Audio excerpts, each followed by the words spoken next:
ーパーへ行ったら食用油の棚が半分空だったのだ。レジのおばちゃんが来週また値上がりするからと教えてくれた。それを聞いて僕は思ったのだ。ホルムズ海峡で今とんでもないことが起きているのかもしれないと。ずんだもん先輩、ホルムズ海峡って最近よくニュースで聞くんですけど、それって日本にも直接関係あるんですか？なんか遠い中東の話って感じで。大ありなのだ。日本の石油輸入の約9割は中東からで、そのほぼ全部がホルムズ海峡を通ってくるのだ。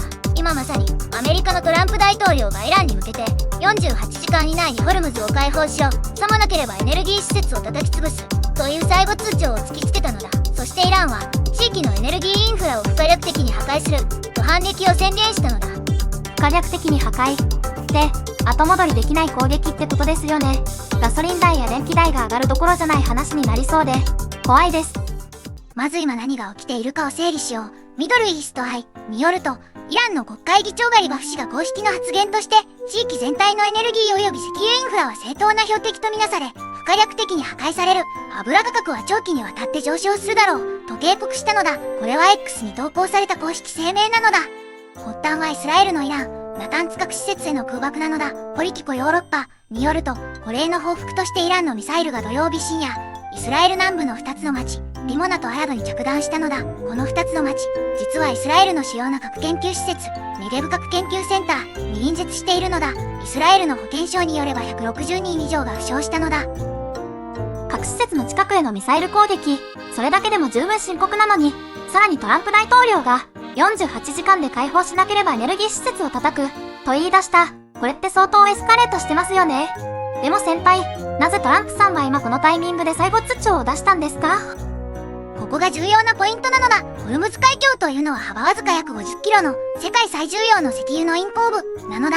世界の海上石油輸送量の約 20% がここを通過するのだ。わかりやすく言うと、ホルムズ海峡は東京と横浜をつなぐスト高の一本しかない橋みたいなものなのだ。そこを誰かが封鎖したら物流が全部止まる。日本、韓国、中国が一気に石油危機に陥るのだ。イランはホルムズを封鎖できる位置にいて、これが最大の交渉カードになっているのだ。ちょっとわかりやすく例えてみるのだ。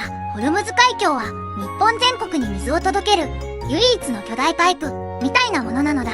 そのパイプを誰かが握りしめて止めるぞと言っている状況なのだ。代わりのパイプはほぼないから、握っている側に圧倒的な力があるのだ。これがイランの強みであり、トランプが破壊すると脅す理由なのだ。なるほど、唯一のパイプか。でも先輩、それって逆にイランが本当に封鎖したら中東の産油国も損しませんか？サウジアラビアとかも石油を輸出できなくなりますよね。鋭い指摘なのだ。実はここで歴史的前例を見るのだ。1988年のタンカー戦争の時、イランは実際にホルムズ海峡でタンカーを攻撃し始めたのだ。当時の原油価格は数週間で 30% 以上跳ね上がったのだ。そしてもっと最近では2019年、イランの無人機がサウジアラビアのアブカイク石油施設を攻撃し、サウジの石油生産量の半分が一時停止した瞬間、原油価格が1日で 14% 上昇したのだ。つまり脅しではなく、実際に動いた前例があるのだ。2019年の攻撃で1日 14% も上昇したんですか？じゃあ今回、ホルムズが本当に封鎖されたら、日本のガソリン代はすぐに上がるってことですよね。先輩、イランが言ってる、地域全体のエネルギーインフラって、具体的に何を狙うつもりなんですか？ここが最も危険な部分なのだ。ミドルイーストアイによると、イランが標的と明言したのはアメリカのエネルギー、IT、海水淡水化インフラなのだ。これ、どういう意味かわかるのだ。サウジアラビアや UAE には海水を飲料水に変える巨大な淡水化プラントがあって、国民の生活用水の大半をそこに頼っているのだ。それを攻撃するということは、インフラ戦争を始めるということなのだ。BBC とロイターの報道姿勢の違いも面白いのだ。BBC はこの事態を軍事的エスカレーションとして安全保障の枠組みで報じているのだ。一方でロイターは原油市場への影響として経済の枠組みで報じているのだ。つまり欧米のメディアでさえ、これが戦争の話なのか経済危機の話なのか判断が分かれているのだ。僕の見立てでは両方が同時に起きているから、どちらか一方の見方だけでは本質がつかめない複合危機だと思うのだ。確かに、軍事と経済が完全に絡み合ってますね。先輩、結局アメリカとイランの対立って、なんでここまで深くこじれたんですか？なんで50年近く解決しないんでしょう？なぜ対立がここまで深まったか、3段階で掘り下げるのだ。まず表面の理由は、ホルムズ封鎖という直接的な行動なのだ。一段深く掘ると、イランの核開発プログラムがある。アメリカとイスラエルはイランが核兵器を保有することを絶対に阻止したいのだ。そしてもっと構造的な根っこを見ると、1979年のイラン、イスラム革命以来続くアメリカ、イスラエル、VS、イランという中東の地政学的断層線があるのだ。今の危機はその45年分の蓄積が噴出しているのだ。さて、ここまでで、なぜの部分は見えてきたのだ。でもここからが本番なのだ。この危機が日本人の財布に具体的にいくら影響するのか、そして今後どう展開するのか、フィリピンがすでに異例の対応を迫られているという事実も含めて、続きで話すのだ。ここで一つ衝撃的な事実を見てほしいのだ。SCMP によると、フィリピンは今回の危機を受けて、より汚れた安価な燃料、ユーロ2規格の使用を緊急許可したのだ。フィリピンは2016年に環境規制でユーロ4に切り替えたのに、それをいきなり10年前の基準に戻したのだ。先週はフィリピン全国でジップニーの運転手たちが燃料の2倍以上の値上がりに抗議してデモに出たのだ。これはアジア全体がすでに危機の影響を受け始めていることを示しているのだ。ここまでを整理すると、トランプの再没調からイランの報復宣言、エネルギーインフラが攻撃対象に、という流れですよね。そしてアジアではフィリピンがすでに対応を迫られている。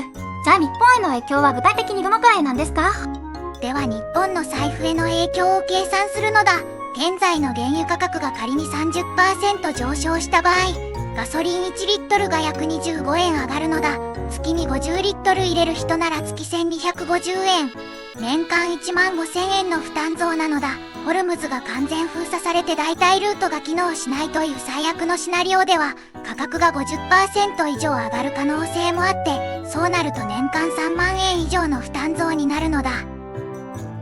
年3万円。ガソリン代だけでもそれだけ増えるんですか？でも電気代や食費にも影響が出てくるんじゃないですか？私、最近スーパーで輸入食品の値段が上がってるのすごく気になってたんです。その通りなのだ。ガソリンだけじゃないのだ。日本は電力の約 40% を液化天然ガス、つまり LNG で作っているのだ。LNG の多くも中東から来るのだ。電力コストが上がれば工場、物流、スーパー全部に波及するのだ。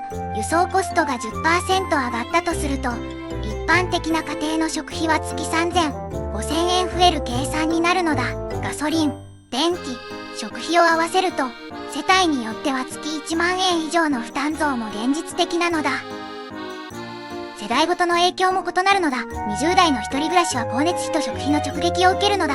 30代で変動金利の住宅ローンを組んでいる人は、インフレで日銀が利上げに踏み切れば月数1000円追加の返済増要因になるのだ。40代で子供の教育費を抱えている家庭は、学校給食の費用や部活の遠征費まで間接的に上がるのだ。車社会の地方ほどガソリン依存度が高いので、都市より打撃は大きくなるのだ。先輩、ちょっと待ってください。私、思うんですけど、日本政府ってこういう中東危機を何度も経験してきたじゃないですか。1973年のオイルショックも、湾岸戦争も、なのに毎回、想定内だったって言ってる気がして、もしかして日本のエネルギー政策って構造的に問題があるんじゃないですか？鋭い指摘なのだ。実は僕もそこが一番の問題だと思っているのだ。1973年のオイルショックで日本は石油備蓄を義務化して、今は約200日分の備蓄があるとされているのだ。でも、備蓄があれば安心というのは幻想で、問題はその後なのだ。備蓄が切れた後も中東依存を続ける構造が変わっていない。再生可能エネルギーへのシフトは進んでいるけれど、2026年時点でまだ電力の2割程度なのだ。つまり50年経っても根本的な脆弱性は解決されていないのだ。冒頭でスーパーの棚が空になりかけていた話をしたのだ。実はあれ、偶然じゃないのだ。消費者はすでに何かが起きているという空気を感じ始めているのだ。1973年のオイルショックの時、日本でトイレットペーパーの買い占めが起きたのを覚えているのだ。情報より不安の方が先に走る。今回も同じことが起きかねないのだ。さて、ここからは今後どう展開するか、2つのシナリオを示すのだ。シナリオ A は外交解決なのだ。48時間以内にイランが何らかの譲歩をして、ホルムズが完全封鎖される前に交渉チャンネルが開く。この場合、原油価格は一時的な上昇で収まり、3ヶ月で落ち着く可能性があるのだ。歴史的には2019年のアブカイク攻撃後も1ヶ月で価格は落ち着いたのだ。シナリオ B はインフラ戦争への突入なのだ。アメリカがイランのエネルギー施設を実際に攻撃し、イランが中東全域のインフラへの報復攻撃を開始する。この場合、世界の石油供給の 20% が脅威にさらされ、原油価格が1バレル150ドルを超えるというアナリスト予測もあるのだ。日本のガソリンは1リットル300円台に達する可能性があって、生活への影響は1973年オイルショック級になるのだ。タイムリミットはトランプの48時間最後通帳が明ける今から数十時間後なのだ。シナリオ B が現実になったら本当に生活が変わりますよね。先輩はどちらになると思いますか？3ヶ月後にはどうなってると予測しますか？正直に言うのだ。僕は外交解決を望んでいるけれど、今回は楽観視できない要因が多いと思っているのだ。なぜかというと、両者ともに引けない内部事情があるのだ。トランプは国内支持層に強さを示す必要があるし、イランは核施設を攻撃された怒りがある。合理的な判断より感情と政治が動いている局面なのだ。だから個人としてできることは、今のうちに備蓄を確認し、エネルギー消費を少し抑える準備をしておくことくらいなのだ。最後にみんなに聞きたいのだ。このホルムズ危機、シナリオ A の外交解決とシナリオ B のエスカレーション、あなたはどちらになると思うのだ。A、か、B だけでいいからコメントで教えてほしいのだ。1ヶ月後に答え合わせをするのだ。今日のまとめなのだ。トランプの48時間最後通帳とイランの不可逆的破壊、宣言で中東のエネルギーインフラ戦争が連日の脅威になってきたのだ。日本への影響は最悪の場合、ガソリン、電気、食費合わせて月1万円以上の負担増という話になるのだ。50年前のオイルショックから何も変わっていないエネルギー依存構造も問題なのだ。チャンネル登録と高評価ボタンでこの先の展開も一緒に追い立ててほしいのだ。次回は原油価格の高騰が日本経済全体に波及する仕組みを深掘りするのだ。また会おうな。